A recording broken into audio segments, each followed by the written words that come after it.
Doubt on homosexuality. Is it prohibited in Islam? And why so? Because, I had, from the past 5 years, I've been with so many homosexuals. It's like, their feelings that they have for the same sex or whatever it is. It's so true. It's like the same kind of pain what we might feel for maybe our husbands or whoever it is. If it's wrong, why is it wrong? Sister asked the question that what does Islam say about homosexuality, and if it's wrong, why it is wrong. Allah says in the Quran in Surah Isra chapter number 17, verse number 32, that come not close to adultery, for adultery is an evil opening other roads to evil. Besides that, Allah says in Surah Araf chapter number 7, that telling to men that do you practice your lust after men in preference to women. That means homosexuality is prohibited in Islam, in the Quran, because Almighty God made the human beings. Allah says in the Quran in Surah Rum chapter number 30 verse number 21 that He has put love between the hearts of husband and wife. Almighty God has made the human beings in such a way that they love the opposite sex. Generally, naturally, no human being loves the same sex.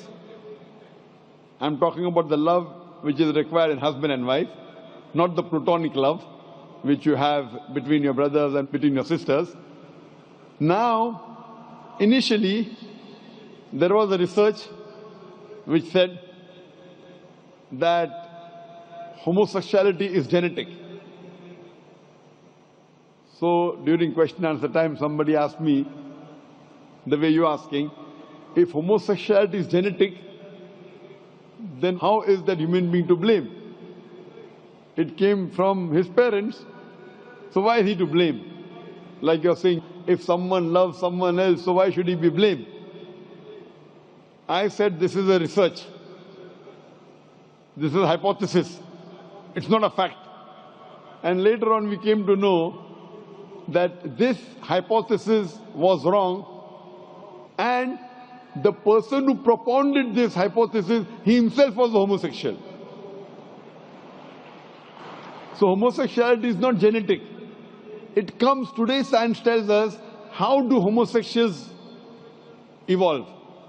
Because what Almighty God has given permission for a human being, what's permitted.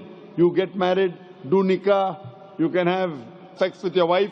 And Islam says that while having sex with your wife is also worshipping Allah. Because you're preventing the haram, you're not going outside the marital bond to satisfy your urges. That's Islam. Today science tells us, today research tells us that those people who have multiple life partners outside the marriage bond, as compared to those who only have with the spouses, they enjoy their sexual life much better than the others. And what happens today, when you get tired with it, you go to the Western countries, you have mistresses. 5, 10, 20, no problem. You start then doing unnatural things. When you start doing unnatural things, you don't follow the law of the Creator and you try and satisfy your urges in the wrong way. The moment you keep on doing the wrong way, then you keep on going beyond what is natural, and that's how the person becomes homosexual. It is not genetic. Because you go beyond the limits what Almighty God has permitted you, you try other things, you try unnatural things, and finally you land up by saying you no longer enjoy having sex with the opposite sex, so you have sex with the same sex. So sister, because they have broken the law of Almighty God and they do unnatural things, that's how psychologically they become a homosexual. So, but naturally, if you break the law of Almighty God, that's totally wrong. And that's how it lands up a person being homosexual. So they are to blame, and Islam prohibits homosexuality. Even Christianity prohibits homosexuality. Most of the religions are against homosexuals. It's now the Western countries are saying, because in democracy, whatever majority says, you win. Majority wins. In Islam, majority doesn't win, the haqq wins. The truth wins. I remember when I'd gone to Canada in 1996, the first time I went to give a lecture, in the front page I saw a man kissing a man. A man kissing a man, and it says that they have married each other. Today in Western countries, if I speak against homosexuality, it's a crime. It's a crime. So what we realize that previously, all the countries homosexuality was a crime. Then some Western countries like Canada gave legal sanction to it. Today, most of the Western countries, homosexuality is legal. Even India, the country where I come from, they are thinking to make it legal. So what we realize, what is truth. Majority doesn't win. What is wrong is wrong.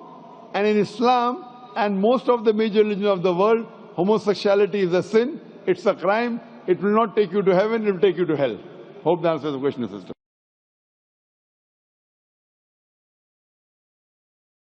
Assalamu alaikum wa rahmatullahi wa barakatuh. I did my education at a Christian missionary convent school, and alhamdulillah, by Allah's grace, I was always amongst the toppers in the studies. But as far as speaking is concerned, I was a stammerer. I used to stutter in life. If anyone asked me, what is your name? I used to say, my name is Zakir. The person who changed my life or the direction of life was Sheikh Ahmed Deedat. He was a Muslim scholar of the Christian Bible, and he was a specialist in comparative religion. He changed me from a doctor of a body to a doctor of a soul.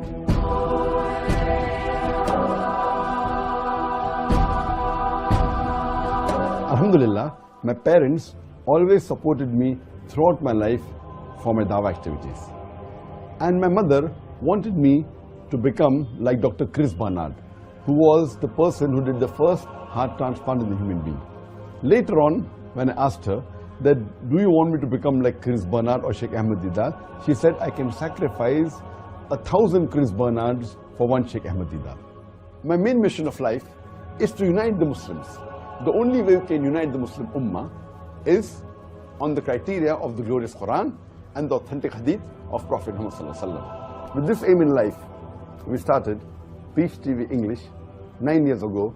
It is the hadith of Prophet Muhammad Sallallahu Alaihi Wasallam that Islam will enter every home.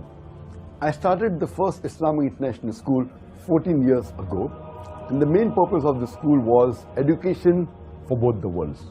So when a child enters the school, not only is he trained to lead a life like a normal human being, he's also trained to pass this test of life, which is for this world and the Akhirah. The main motivation of my life, it is the glorious Quran. It is following the guidelines of Allah subhanahu wa ta'ala. One of the biggest motivator for me is my wife. Alhamdulillah, her support that I keep on striving more makes me strive harder. Islam is the only religion that can bring peace to the whole of humanity. Ashhadu Allah ilaha illallah wa ashhadu anna Muhammadan abduhu wa rasuluhu. I just want to say, Subhanallah and La ilaha illallah.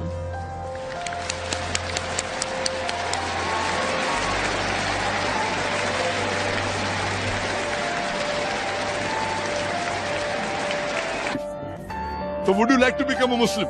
Yes. Ashhadu Allah ilaha illallah wa ashhadu anna Muhammadan abduhu wa rasuluhu. MashaAllah, we are Muslim.